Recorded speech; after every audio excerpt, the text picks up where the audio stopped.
I have to be as practical as I can. So I just look for some key moments where I can, just kind of like pack a big punch. Welcome to Inspiring Teachers, a show bringing you classroom tips, motivation, and stories from successful educators. Join Tavis Beam and Danny Hogger as they explore the why of teaching.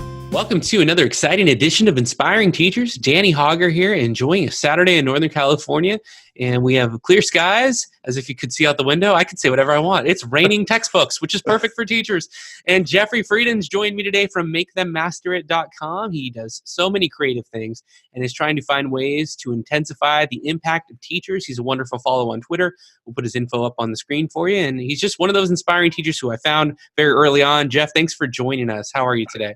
Yeah, no problem. Thanks for having me. I'm doing great today. Already went to a movie with the kids. Ooh, what movie? So we saw the third edition of How to Train Your Dragon. So and did it deliver? It delivered, yes. Ended the series very well. Very happy. If only we were sponsored by DreamWorks, right? And that was all we needed to do. I'm like, all right, let's float in the DreamWorks Dragon money now. Yeah. That's great. It's a good series. I mean, there hasn't been a series like that, I felt like, in a while that really generated a lot of interest from a wide variety of people. So I'm glad to hear. Yeah. That's always good to have that family time recharging. And we started recharging the show, and we're on episode 31. Just a couple of months ago, a friend and I, we're all best friends, teachers, and our wives are teachers. So we're always having the conversations around the classroom. And when I started looking on Twitter for people who I thought were inspiring, I found you quickly, and I'm glad we worked out time to speak, because you do just a great job connecting people who are excited about teaching and making student-centered classrooms. But I don't really know anything about your background and how you came into education. Could you share with our audience what brought you into teaching in the first place? Yeah, and before I do, I kind of wanted to explain I'm dressing down a little bit today. I'm just really excited to be talking to somebody from the Bay Area. We have to do it. It's perfectly fine. Yeah, so I got my thermals on from like the 1990s this is what I used to wear when I was a little cold outside to school. Of course. San Jose Sharks, so I have to because that's my hometown. So. That's awesome. I got Oakland A's gear all over the place, but I removed it from the backdrop, so it's neutral for talking to teachers of America. I don't want to incite anything around here. Yeah. So how did you come into teaching? Like, how did that come about for you? Oh, it's kind of a strange story. I think if I could really sum it down into a real quick soundbite, I kind of entered the profession of teaching sort of kicking and screaming. It wasn't something I was really looking to do. I guess when I was younger, I kept saying things. This is probably a terrible thing for me to admit, but when I was in classes as a student, if a lesson didn't go so well for a teacher that I had, or I was having trouble, or my classmates were having trouble wrapping their head around something, I would find myself afterwards saying, I could teach that better. And I would say things like that when I was younger. And then after a while, I said it enough times where I was like, oh no, does that mean I'm going to become a teacher? And so it just kind of I was like, no. And I kind of rejected that thought for a long time. But over time, I just kind of thought about it. And as I was, tutor people here, tutor people there, I kind of saw that I had this gifting for it. And I was like, well, maybe I should kind of really think about doing that for real. So it's just kind of over time sort of came into that. And most things that are really meaningful in my life, it's just sort of, I kind of resist as long as I can. No, it can't be. And I don't know why, but that's just sort of my story. No, it's interesting. I connect to that too. It's like you have opinions, but there's it's a push-pull. It's I'm not going to, but I could. But I won't, because maybe I might not. But if I needed to, I could. And I think that I had come to teaching in my undergrad. I didn't think it would be, I thought I should chase some other opportunities first. I went towards the broadcasting background. I worked for the Anaheim Angels for 5 years. I was on the radio station there. And I kind of followed that as far as I wanted. And when I asked my parents while I was getting my degree originally, should I go into teaching? They're like, no, do something else. Do something where you can make money. But always at the same time, I was like, but I think I would like it. I think I like communicating. I think I would be good at it. But you listen to the influence of those around you, and for whatever reason, good or bad, it's been a great journey. Yeah. And now as I'm in the classroom and, I'm getting evaluated by my principal, it's like, wow, these skills were here the whole time. If I would have just come straight out of that, I'd be in year 5 by now. And it's my 5th year now, but I would have been at year 10 now. So it's kind of cool to progress towards that road. What was the why of teaching for you when you got into the classroom? Like when you finally did embrace it, what was going to be your goal when you went into your room every day? What were you trying to accomplish? Yeah, that's another big ball of yarn. So I'll kind of take you back to my undergrad. And so currently I am an English teacher, but if you go to my undergrad, I'm kind of a weird English teacher, and I'm actually in this kind of rogue department of English teachers. I did not major in literature. I majored in philosophy. Nice. And so I was really into the big questions. And so like I'm very comfortable talking about why and things like that. That's great. But like what for me, what it was is kind of like there's these key moments that I can think about when I was a student, not only in college, but before that, where questions were posed, and it tended to be in a humanities type course or like English, and my world would open up just a little bit, and I would see things like kind of like, whoa, there's a bigger issue to consider here. And I loved those moments. And so in a way, I wanted to be a part of those moments in other people's lives too. I wanted to kind of help usher them into those moments where the world just sort of shifted, their perspective got a little bit bigger. So I was looking forward to that. And that's kind of, it took me a while to unpack that. Like, why do I really want to do this? But it's to be around to kind of bear witness to those moments and be a help to people as they're processing like these big ideas that are kind of hitting them for the first time. That's fantastic. I identify with a lot of what you said. And I like that you're comfortable with the why questions in the conversations. I love the fact that when you meet people who you can have a big conversation with and know it's not going to turn heated, we're just talking and we're exploring thoughts and enjoying the conversation. That's kind of what it means to be a social creature. And to develop those moments you're talking about with students is definitely the reason why I teach. And I think the reason why I started this show, and all of our guests would almost unanimously agree with that those forming moments that even if they don't think, the students don't consider them significant in the moment, they'll think about it down the road, or it's changing the way they're thinking or that they're going to cognitively process later. That's really some impactful, very heavy stuff that you can't even palpably put on paper how important those moments are. And I've had students that I've run into, connected with, or reconnected with afterwards that have said kind of what you're talking about, where they've gone on to college, they've maybe even started into their career, and I just happen to run into them for whatever reason. And they'll say, thinking back on it, like my high school experience, I really appreciated you as a teacher because of those things you just mentioned. Or at the time, they weren't necessarily seeing them, but as they reflect, they're like, they appreciated that later on. So I think that's so powerful. I'm trying to be the teacher who I would have loved having as a student. I gave a kid an old guitar pedal that I wasn't using. This is kind of my recording studio space. The look on his face was like lit up in a tremendous way. And he told me I was going to quit playing guitar. But when you told me how you didn't quit when you were in high school, I'm not going to either. I'm like, man, that is awesome. I want to just like, that's so cool. But you just, oh, that's great. Thank you very much for telling me that. Like, you play it cool, and then I'm like, I'm glad that meant something to you. But then he left. I'm like, oh, this is why I teach. This is such a cool thing. Yeah. So can I geek out for a second and ask you what kind of guitar pedal that was? I do play myself. So awesome. There was an old pedal. It was the first thing I ever bought. It was a Digitech double pedal with like 80 effects built in, but none of the effects are particularly good because I think even at the time I bought it, it was probably 7 or 8 years old. Okay. Probably something that someone who could afford to spend $100 half off at Guitar Center when they were like 14. I think that's exactly what it was. So giving it away wasn't a huge thing. I have a couple other, I've got a looper pedal. Got a looper, yeah. Old for that, so my cat just jumped in my arms. Okay, hey, there it is. Processing. And mostly I play unplugged. So I do a free song podcast every week, Danny Hogger Music Podcast, and then I make videos out of them. And at the end of the year, I put out an album with the best songs from the year. So lots of singer-songwriter stuff. If you ever want to collaborate, I'm down. We can send each other tracks back and forth. There we go. That would be cool. So coming from teaching English with a philosophy background, and I'm a broadcast major teaching history and government.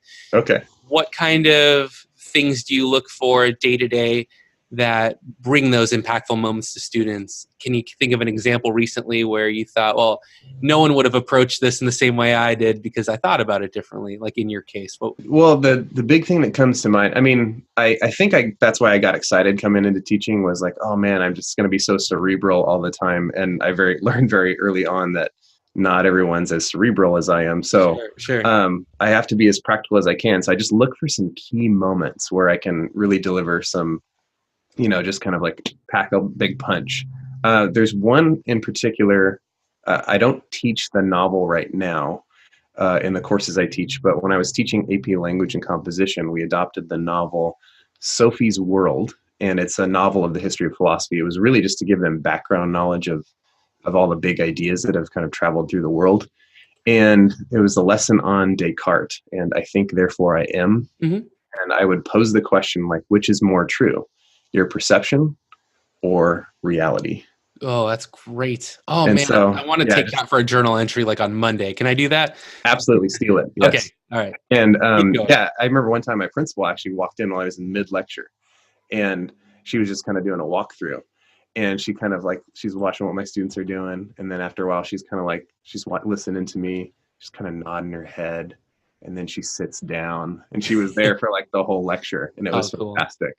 That's cool. And then the other thing is, I guess what I'm working on right now is actually, it's been a few years in the works, is just a more inquiry based approach to um, what like a big idea or a big issue. And that's kind of what my course that I'm teaching right now for seniors does, is it centers on these big issues. And so I'm just kind of trying to walk them through the process. And I've loved, for the first time, I'm using a hyperdoc, but it's just like, hey, this is what professors are going to ask of you guys in college.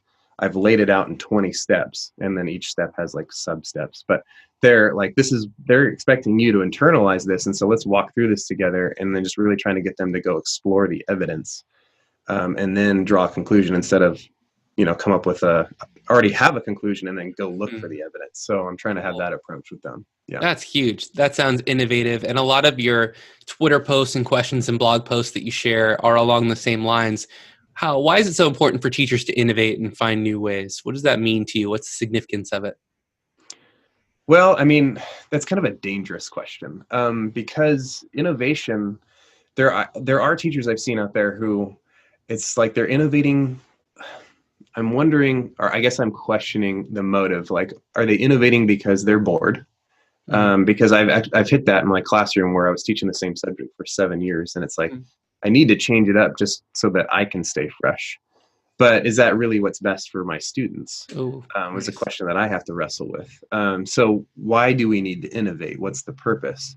And I guess when I look at things like, so you talked about rating textbooks earlier, and there's whole movements out there about, hey, you gotta get rid of the textbook. Yeah, we've had some on the show with Matt Miller and others. Yeah, exactly. And so when I'm looking at, like, okay, how did the textbook serve the purpose of learning? And I guess at the time when they were, we were just kind of cranking those out, it's because that was the best technology available for delivering a lot of content.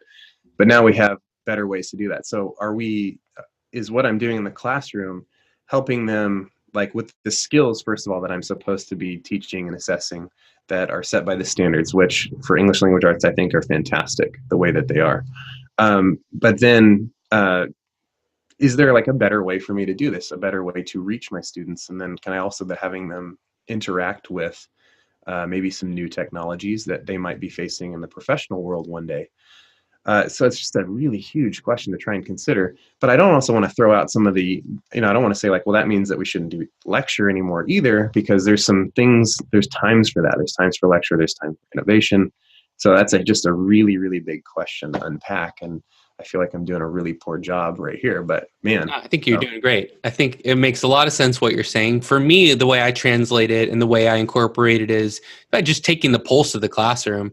And sometimes for me, it means having to be in a C plan ready to go, and them walking in and saying, I have many ways of which we can go about today. I feel like maybe I've been lecturing a little too much. Let me break this out. Here's some inquiry. Here's something I created for you. Go and find some, like you said earlier, go and find some evidence about the Cold War, compare and contrast. Then let's come back and have a discussion. And then maybe we'll go back to the lecture, or maybe I'll find a different way to convey it. So I feel like I have multiple means all ready to go, and we can explore. And you look around the room and see, are people engaged and slumped? Are they losing me? Are they with me? Are we having fun? Do we need to have some fun and then come back to this? So I think all of that you said is really important to consider, not throwing out everything just because maybe we're tired of doing it that way. Right. Thinking about what is best for students, and that is awesome. Two more questions, then I'll let you go. I'm going to start my second course in my master's degree, taking it online from San Diego Christian College. I might take a snippet of this, and I just wonder, since you've taught in many different areas and you've taught lots of different students, the course is about diversity and cultural significance in the classroom. And I just wonder if that's an element of your teaching and preparation that is significant to the way you approach your role, and how important is diversity of students in the way you approach teaching? Well, I teach in particular school that I'm at Hillcrest High School in Riverside, California, it's a real diverse area. So I have a lot of different student populations in the class. And I I wouldn't say, I guess my approach is like I'm going to respect and honor everyone who's in my class. And it's which has really I've gotten to know a lot of different perspectives along the way. And so I don't have like diversity posters or anything like that on my wall, but I will sit down and hear everyone out, hear their story. I did a post, it was right around like November, December, called 1 Week, 170 Conversations, where I sat down with each and every one of my students. And I actually have 176, I think, on my roster. And I down with them for about 5 minutes, some of them 10, some of them 5. And I heard everyone's story, and that was a mind-blowing experience for me, where I heard just different perspectives. And because I'm trying something a little bit different with the grade book. Well, I shouldn't say a little bit different, it's a lot different. So I'm in a traditional school where we're handing out letter grades at quarters and semesters, or progress reports. And instead of just here's an assignment and then put some points on it, or put it in the grade book, which is, looks like this giant spreadsheet over time, which is what I've been doing. And when I I didn't throw it out necessarily, but I just kind of said, we're not going to worry about points. Instead, you're going to do the work, and then you're going to come to me with a portfolio of your work, and you're going to tell me what you've done and what you've learned. And through the course of the conversation, and based on this criteria that I've set, we are going to negotiate what your letter grade is. Wow, cool. Yeah, and then as I've gotten to the point where all right, I've heard so many different stories that I never would have known. The two that stand out are students who, when you look at the grade book, it would say, I might say in the past, this is a lazy student. Look, they're not doing any work. But then when I talk to the student, there's so much going on in their head that they're dealing with in other areas of their life. And this person's really, really thoughtful. Right. And I know they're engaging with the course to the extent that they can, but maybe they're not showing up with the work right there. And so when I'm talking with this person, it's you have so much more to give to this course, but something else going on in life is out of sync with what we're doing right here. Yeah. And that's taken a lot of your attention. And actually, I think the student even said, I have to give a lot of my attentional space, or my head space to this thing that I'm dealing with. Wow. And they were honest with me about that. And it was well, how can I sit here and say lazy student based on that? And right. So, absolutely. And then the other one was student who would be getting say a B+ in the class, or A-, kind of on that line. Sure. And as a teacher, and when I'm looking at 176 students, I'm oh, that student's off my radar. That student's doing fine. But then when you talk to that student, and she's stressed out, she's worried about what her classmates think of her, and she doesn't feel like she fits in the class. And she's just she's dealing with a lot of, again, her attentional space is given to these things, social things in the class, and she's really worried about it. But I'm thinking, hey, she's got it all together. But no, that's not the case at all. And so I guess diversity in the sense of I'm really, all I'm doing is just paying attention to who they are and their stories more and more, and trying to take those things that I normally would cast sort of a narrative on them out of the way, just get that out of the way and just deal right with the person. So person to person.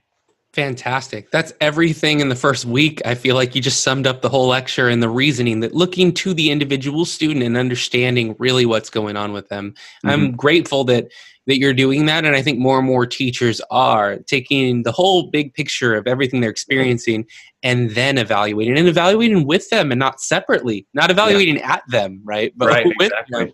That's pretty cool. And my wife's from San Bernardino, and my in-laws are here right now. So I feel like we've got the whole California. We got the Bay Area representation. We got the SoCal thing. Yeah. Got the Cal State Fullerton in my past, and spent a lot of time in Riverside too. So pretty cool. The last question for you before I let you go is, your students are leaving at the end of a course, end of a term, and they're saying bye. What's one thing you want them to take with you besides just the things you taught them about curriculum? What are you hoping they learned from you? Well, one of the major things that I really want them to learn is there's when it comes to writing, there's one thing is you're never done. You're never done as a writer. So even though you want to be done, because that's pretty much a lot of school is just, I want to get it done and get it off my plate. you're not done. Even though you think it's polished, there's probably still something you can go back and fix. Mm-hmm. And that shouldn't be a scary thing for you. And that's one of my big pushes as a writer. But then if we kind of step out and enlarge that idea, when it comes to learning too, that mistakes are okay. Like actually mistakes are where the learning is. If all you do is just kind of, if a class is designed to like give students knowledge or content, and then the students just have to give it back to the teacher, I wonder if there's learning going on. But if there's mistakes, missteps, mishaps, and that shows me a student's really trying. They're really trying to apply the knowledge. Mm-hmm. And so the mistakes are okay. It's these little tiny like failures going forward are what actually cause and show and demonstrate the learning. And I want to see students just push through and persevere when it comes to that, and take that on into life. That just because something doesn't go right the first time, that's okay. They can, instead of getting worried about that or stressed or anxious, that they can just kind of go, okay, why didn't that work? Reassess, kind of engage that metacognition and think it through, and then try again. So. Really cool. Really cool. And what's neat is the learning lessons they make when they fail stay with them forever. The grade they won't remember years from now, but the lessons learned will. I submitted my very last paper for the first class of the master's course. It's assignment 10 of 10, and I'm feeling done. Like you said, you're not done. But I was feeling finished. It was 8 pages, and I'd wrapped it up, and I just finished an Inspiring Teachers podcast, wrote a new song. I knew I had other production to do, and I'm like, I'm going to send it in. I'm going to export it off of Google Docs, just send it right away. Should have looked at it again, right? There were like 8 or 10, like double period, a comma missing, word spelled wrong. And sure enough, I had a 98% and she gave me a 78. I earned a 78, not she gave me. I earned a 78 on the paper. And I got the points back through extra credit. But I told my class, teachable moment. Your teacher makes mistakes. Right. Was on the lazy side of feeling done. I was not finished. My work was not completed. And you need to learn from my lesson that you're not done. So it's funny that you mentioned that being your post. It's so true. We always will have more to do. And learning the lessons along the way, though, I'm not going to make that mistake again in course 2. You know, I'm going to be proofreading. We all need reminders. Right. And thanks for giving us so much to talk about today. Jeff, where can people find you and follow you, and how can they be more engaged with what you're doing and what you're putting out there online? Yeah, well, you already gave my web address, which is makethemmasterit.com. I'm also, Twitter handle is @makethemmasterit, but I couldn't put all those letters in there, so I took the E out of master, so make them masterit.